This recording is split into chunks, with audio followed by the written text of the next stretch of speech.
Good morning guys. आज हम लोग मेंस्ट्रुअल साइकिल के बारे में पढ़ेंगे।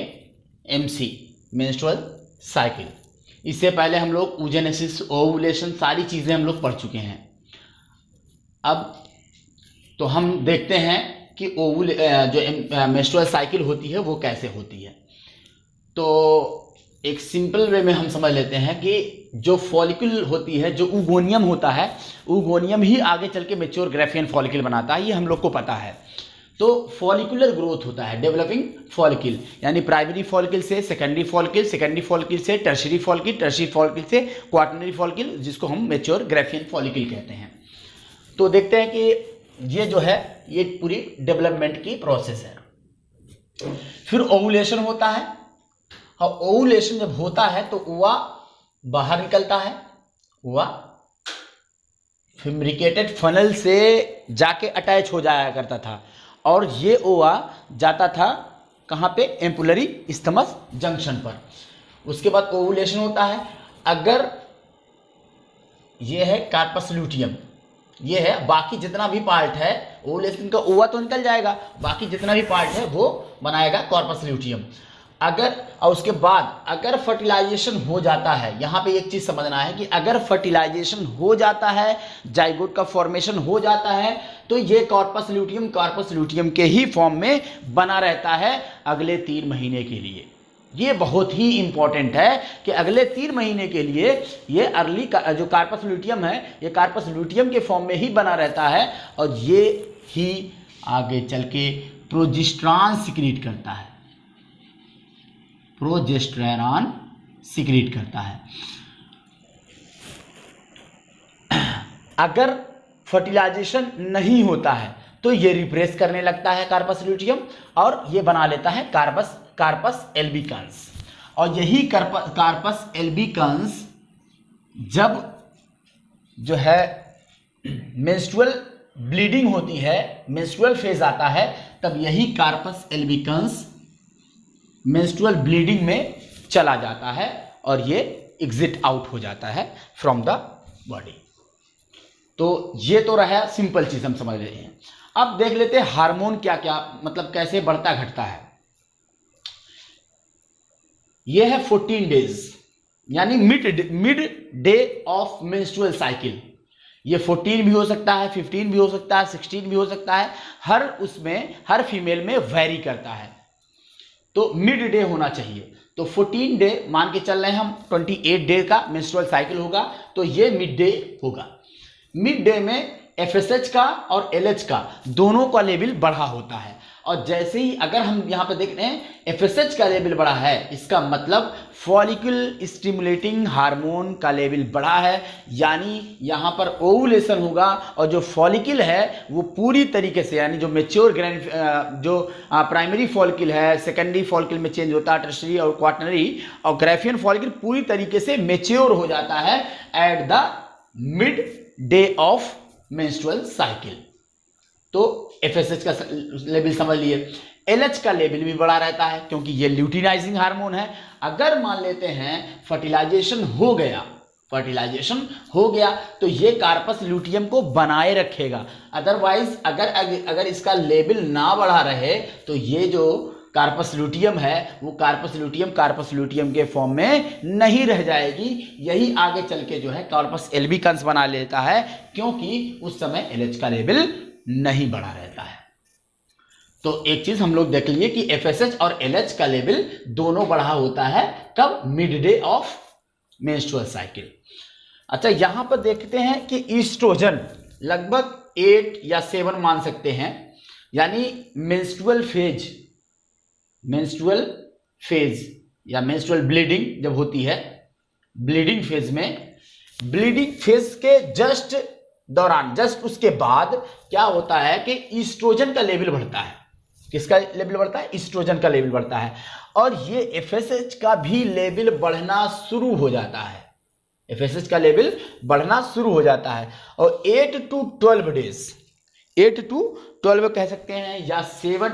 हम एक चीज पहले बता चुके हैं कि एवरी फीमेल में ये जो है वेरी करता है। तो 7 to 12 हो सकता है, 8 to 12 हो सकता है, 8 to 13 हो सकता है, ये सारी चीज हो सकती है। एफएसएच का लेवल भी बढ़ा है, मतलब बढ़ना स्टार्ट हुआ है, और एस्ट्रोजन का लेवल भी बढ़ना स्टार्ट हुआ है। अब क्या होगा, जब एफएसएच का लेवल बढ़ेगा तो फॉलिकल स्टिमुलेटिंग हार्मोन है, चूंकि जब ये एफएसएच का लेवल बढ़ेगा तो जाहिर सी बात है फॉलिकुलर ग्रोथ होना शुरू हो जाएगी, और वो फॉलिकुलर ग्रोथ तब तक के होगी जब तक के ओवुलेशन ना हो जाए या मिड-डे पे ना पहुंच जाए। तो इसको हमने कर्व समझा, हमने एक सिंपल लाइनिंग से समझा। अब हम इसको जो है एक साइकिल के फॉर्म में समझ लेते हैं। तो हम लोग जो है फॉलिकुलर फेज से पढ़ेंगे।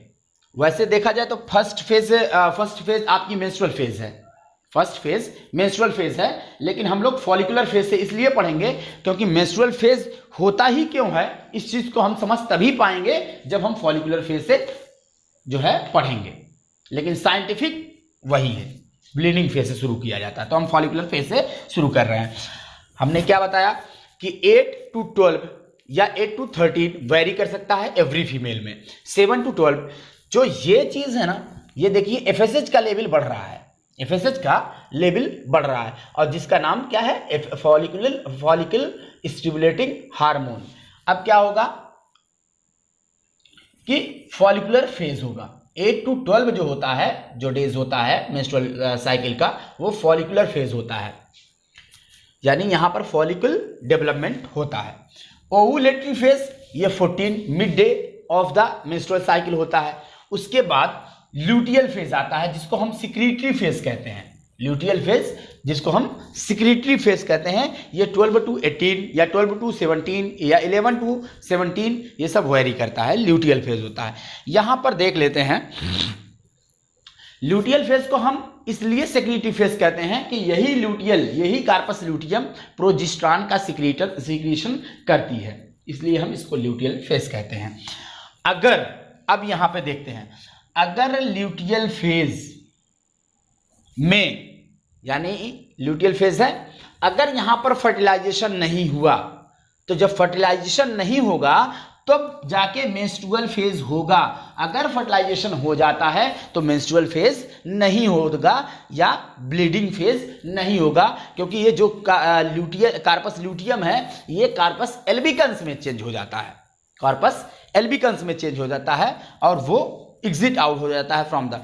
अच्छा, एक चीज और देख लेते हैं कि मेंस्ट्रुअल फेज को एक लाइन से डिस्क्राइब करते हैं कि ब्लडी वीपी ऑफ यूट्रस, यानी यूट्रस जो है खून का आंसू होता है, इस तरह से उसको एक लाइन दिया जाता है। ऐसा इसलिए होता है कि जीवन का मतलब ही होता है कि एक जीवन से नया जीवन प्रदान करना, एक नया जीवन देना।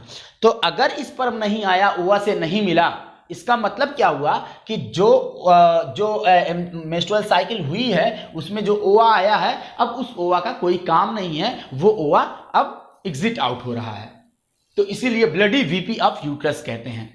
एक चीज ये समझ लिए। अब यहां पे देख लेते हैं, कुछ चीजें हम यहां पे मेंशन किए हैं।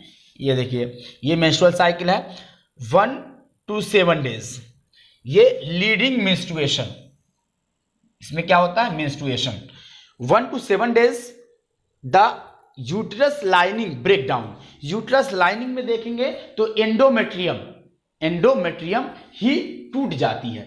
एंडोमेट्रियम क्या होती है, टूट जाती है। एक चीज और है कि एंडोमेट्रियम तब नहीं टूटती है जब फर्टिलाइजेशन होता है और जाइगोट जाके वहीं पे इम्प्लांट हो जाता है।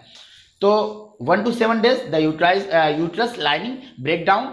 उसके बाद आता है 8 to 11 डेज, 8 to 11 डेज या 8 to 12 डेज, इसको कहते हैं फॉलिकुलर फेज या प्रोलिफरेशन फेज। यहां पर एंडोमेट्रियम बनने लगती है, यहां पर क्या होता है, एंडोमेट्रियम बनने लगती है। इसलिए बनने लगती है कि हो सकता हो इसके बाद ओवुलेशन फेज आएगा, हो सकता हो ओवा आए और इस स्पर्म भी आ जाए, तो जाइगोट बन जाएगा, और जब जाइगोट बन जाएगा तो उसको इम्प्लांट करना पड़ेगा। तो एक चीज हो गया, तो यहां पे 8 to 11 डेज। फिर उसके बाद आता है 11 to 17 डेज, ये ओवुलेशन फेज है। ये क्या है, ओवुलेशन फेज। लिखा है if fertilisation not occur the corpus luteum fade away, यानी अगर फर्टिलाइजेशन नहीं होता है तो कार्पस ल्यूटियम क्या करेगा, फेड अवे, मतलब कार्पस ल्यूटियम डीजनरेट हो जाएगा और एग्जिट आउट हो जाएगा। ठीक है, अब उसके बाद आता है यूट्राइन, यानी 25 to 28 days uterine lining detach, menstruation occurs, उसके बाद मेंस्ट्रुएशन होने लगेगा और जो है मेंस्ट्रुअल ब्लड फ्लो होने लगेगा। Thanks for watching. अगर वीडियो अच्छी लगे तो सब्सक्राइब, लाइक, शेयर जरूर।